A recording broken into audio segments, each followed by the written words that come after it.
మీ జీఐఈటీ ఇప్పుడు జీజేయుగా మారింది. 2000కు పైగా ప్లేస్మెంట్స్, ఐపీఎం, కేపీఎంజీ వంటి సంస్థలతో ఇంటిగ్రేటెడ్ కోర్సులు. యూపీఎస్సీ కోచింగ్, అడ్మిషన్లు ఓపెన్.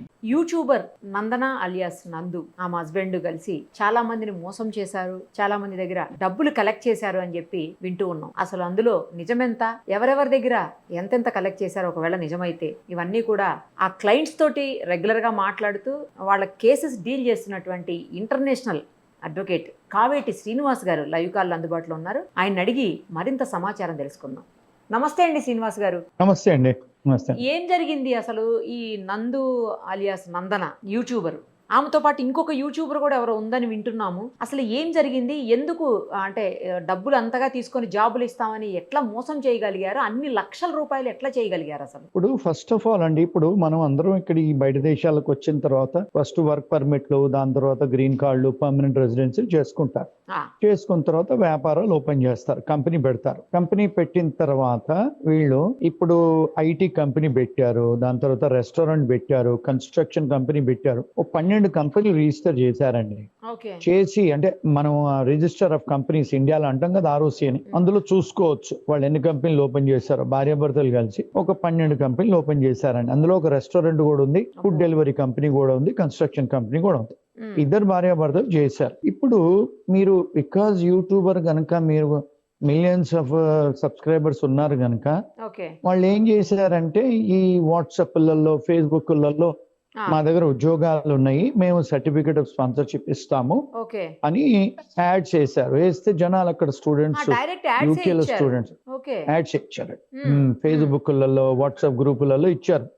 ఇస్తే ఆబ్వియస్లీ ఏమనుకుంటారు, ఈమె ఎంత పెద్ద ఫేమస్ ఆవిడ కదా, మరి కలుస్తారు. కలిసిన తర్వాత ఫోన్ లో కలిచారు, పర్సనల్ గా కలిచారు. కలిసిన తర్వాత ఏమందంటే నేను ఉద్యోగం ఇస్తాను, ఉద్యోగం ఇచ్చి మీకు స్పాన్సర్షిప్ చేస్తాను అంది. మరి వాళ్ళు ఉద్యోగం ఇచ్చి స్పాన్సర్షిప్ చేస్తా అంటే వర్క్ పర్మిట్ కోసమే కదండి.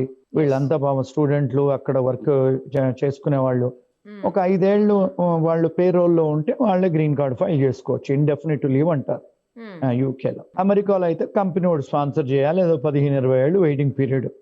అక్కడ 5 ఏళ్లలోనే వస్తుంది, అంటే మీరు పేరోల్ మెయింటైన్ చేసుకుంటే. అలాగా ఒక దగ్గర ఇప్పుడు మన దగ్గరనే మనకు ఒక 20 మంది మాట్లాడారు మనకే. అంటే ఈ ఎపిసోడ్ అందరూ మనకు బాధితులండి. ఎస్, బాధితులు. ఎక్కడెక్కడి నుంచి మాట్లాడారు? వాళ్ళ దగ్గర ఎంతెంత తీసుకున్నారంటే వాళ్ళ పేర్లు ఏమైనా చెప్పగలుగుతారా? అంటే కాన్ఫిడెన్షియాలిటీ ప్రకారం లాయర్ గా మనం పేర్లు చెప్పలేము, కానీ ఎక్కడిక్కడి నుంచి చెప్పగలుగుతారు.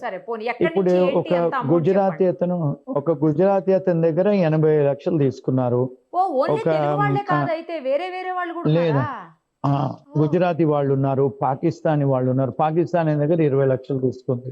పంజాబీ వాళ్ళు ఉన్నారు, అందరి దగ్గర తీసుకున్నారండి. వీళ్ళు తీసుకున్న తర్వాత ఏంటంటే వీళ్ళందరి దగ్గర తీసుకొని మరి వాళ్ళకు ఉద్యోగాలు ఇవ్వాలి కదా, మరి స్పాన్సర్షిప్ చేయాలి కదా. విచిత్రం ఏంటంటే వాళ్ళకి అసలు మీరు ఒక వెబ్సైట్ ఉంటుంది ఇమిగ్రేషన్ లాలో, మీరు ఎవరెవరికి ఉన్నాయి ఈ సర్టిఫికేట్ ఆఫ్ స్పాన్సర్షిప్ అని చూసుకుంటే అందులో అసలు వీళ్ళ కంపెనీలు ఒక్కట్లేవండి. అంటే వీళ్ళకి అర్హతనే లేదు. మరి అర్హత లేకుండా డబ్బులు తీసుకున్నారు, స్పాన్సర్షిప్ ఇస్తాం. వీళ్ళ మోడస్ ఆఫ్ ఆపరెండా ఏంటంటే 15 లక్షలు, 20 లక్షలు కొంత డబ్బు యూకేలో తీసుకుంటారు, కొంత డబ్బు ఇండియాలో కూడా తీసుకున్నారు. అంటే ఇది మనీ లాండరింగ్.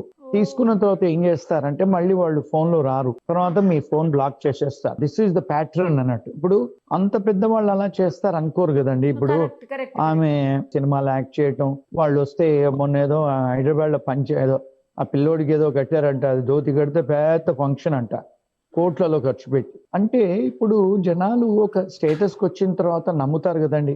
ఇప్పుడు సిటిజన్స్ అయిన తర్వాత నమ్ముతారు, మీకు కంపెనీ ఉందంటే నమ్ముతారు, మళ్ళీ మీరు సెలబ్రిటీ ఇంకా నమ్ముతారు. అలా అందరు ఇచ్చారు. కొంతమందికి మళ్ళీ వాళ్ళకి వీసాలు ఏం లేకపోతే వెనక్కి వెళ్ళిపోయారు, అక్కడ కంప్లైంట్ ఫైల్ చేశారు. ఎక్కడ మన ఇబ్రాహీంపట్నం, అక్కడ ఆంధ్రాలో, తెలంగాణలో, ఇప్పుడు ఈవెన్ గుజరాత్ లో కూడా ఫైల్ చేశారు కేసులు. అంటే ఏమవుతుంది అంటే ఇప్పుడు వీళ్ళందరూ అయిందండి, ఎఫ్ఐఆర్లు అయినవి, మళ్ళీ లుక్అవుట్ నోటీస్ కూడా పెట్టారు. ఇప్పుడు ఏం చేస్తున్నారంటే వాళ్ళ ఫ్యామిలీలో కూడా తెప్పించుకుంటున్నారు డబ్బు. అంటే దీన్ని మనీ లాండరింగ్ అంటారు, మనీ లాండరింగ్ అఫెన్సెస్.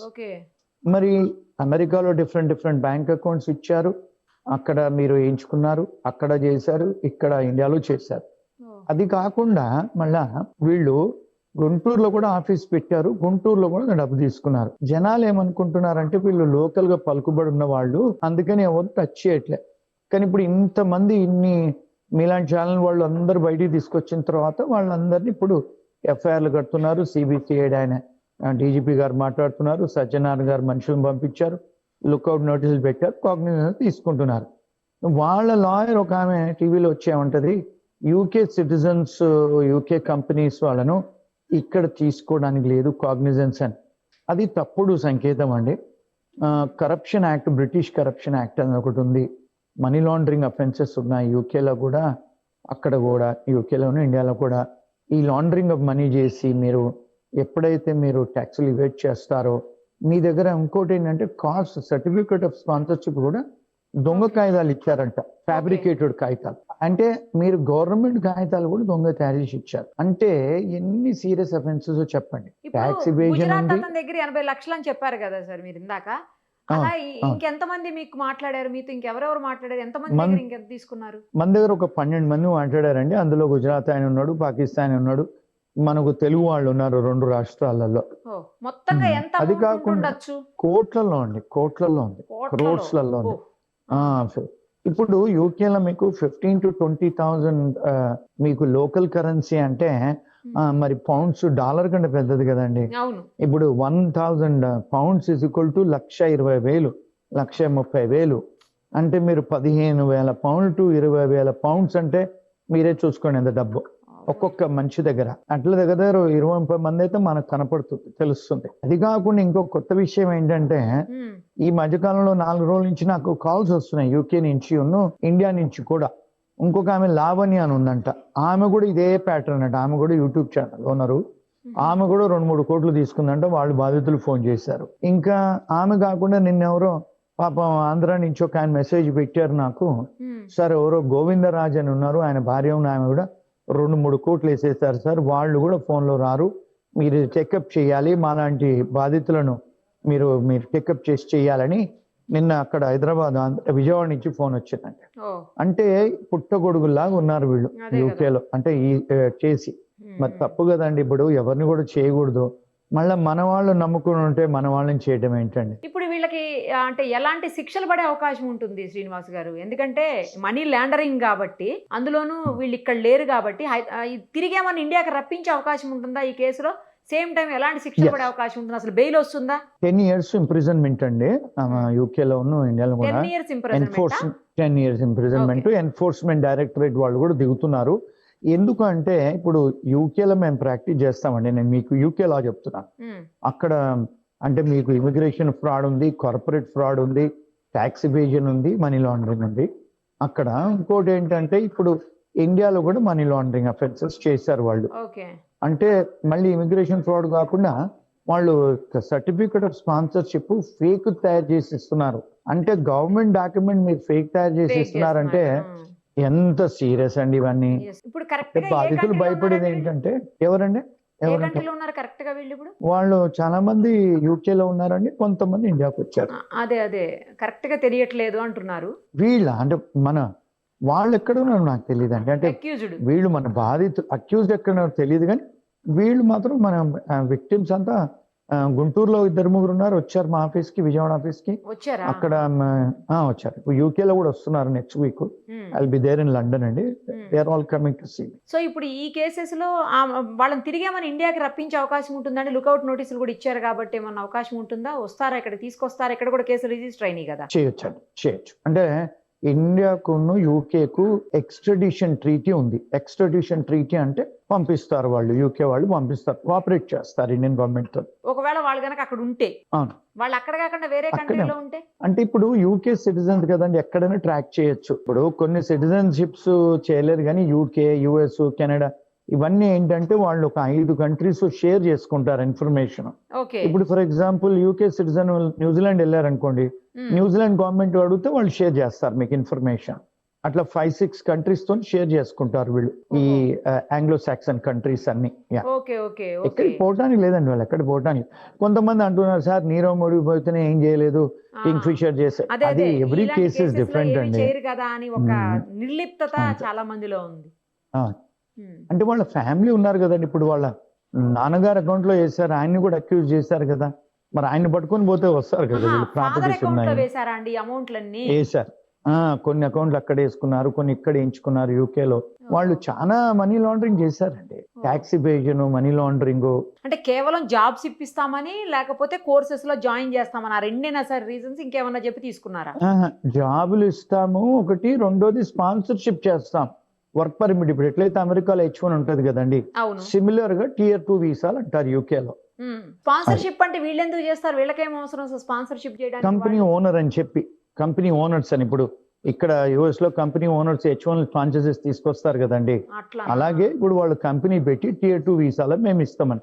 ఇప్పుడు రెస్టారెంట్ పెట్టింది ఆమె, రెస్టారెంట్ లో వంట షెఫ్లకు జాబులు ఇస్తా అని చెప్పి చేసిందండి. ఒక అమ్మాయి నాకు ఫోన్ చేసింది, ఆమె డాక్టరు, ఫిజికల్ థెరపిస్ట్. ఆమె కడుపుతోనే ఉందంట, కూతురుతో పోయింది, చాలా ఘోరంగా ఆమెతోని బిహేవ్ చేసిందంట. 5 గంటలు ఇచ్చిందంట, జీతం సరిగ్గా ఇవ్వకపోవటం, తిట్టడం, నీకేం తెలుసు అని. ఆమె ఫిజికల్ థెరపిస్ట్, డాక్టర్ అమ్మాయి. మరి స్టూడెంట్ గా ఉన్నప్పుడు ఏదో పనులు చేయాలి కదంటే రెస్టారెంట్ లో. అట్లా అంటే మనీ లాండరింగ్ కాకుండా even human rights violation, modern slavery కూడా చేశారు. వాళ్ళ దగ్గర ఎందుకు జాబ్ చేసిందండి ఆమె, డాక్టర్ అయి ఉండి? అంటే ఇప్పుడు చదువుకునేటప్పుడు పరీక్షలు రాసి లైసెన్స్ రాకముందు చదవాలి కదండి, ఫీజులు కట్టాలి కదా. మరి 20 గంటలు 30 గంటలు పని చేయాలి కదా బయట, ఫీజులు కట్టుకోవాలి కదా, అందుకని చేస్తారు. ఫోన్ చేసి మాట్లాడింది అమ్మాయి నాకు, హైదరాబాద్ అమ్మాయి. ఆమె అంటది, సార్ నేను ఫిజికల్ థెరపిస్ట్ సార్ ఇండియాలో, ఇక్కడ కూడా యూకేలో కూడా ఫిజికల్ థెరపిస్ట్ సార్. నేను పనిచేసేటప్పుడు చాలా ఘోరంగా నన్ను బిహేవ్ చేసి తిట్టడం, అది ఇది అని, అసాల్ట్ చేయటం, బ్యాటరీ చేయటం అన్ని చేస్తుంది. మరి ఇప్పుడు ఏంటి సార్, వాట్ నెక్స్ట్? ఏం జరుగుతుంది ఈ కేసులో? నెక్స్ట్ అండి, ఇప్పుడు నేను next week I'm there in London. We're going to file complaints in all different agencies. Government కు కోఆపరేట్ చేస్తారు మన క్లయింట్స్, చేస్తే అరెస్ట్ అవుతారు యూకేలో. ఇంకేముంటదండి. ఇప్పుడు ఈ బాధితుల తరపున ఏమన్నా మీరు అంటే మీరు వకాల్తా తీసుకుని వాదించబోతున్నారా? తీసుకున్నామండి. అందుకే మనకు 12 మెంబర్స్ కాంటాక్ట్ లో ఉన్నారు. మనకు ఆల్రెడీ ఈమెయిల్స్ పెట్టారు, చెయ్యండి మీరని. ఓకే. సో త్వరలో అయితే మీరు వాళ్ళ తరపున పోరాటం చేయబోతున్నారు. అవునండి. రైట్ సార్, చూద్దాం నెక్స్ట్ ఏం జరుగుతుందండి. మళ్ళీ కొద్ది రోజుల తర్వాత మిమ్మల్ని కాంటాక్ట్ చేస్తాము. ఆ లేటెస్ట్ అప్డేట్స్ చెప్పండి sir. Thank you. Okay. Thank you so much. Thanks sir. Thank you very much.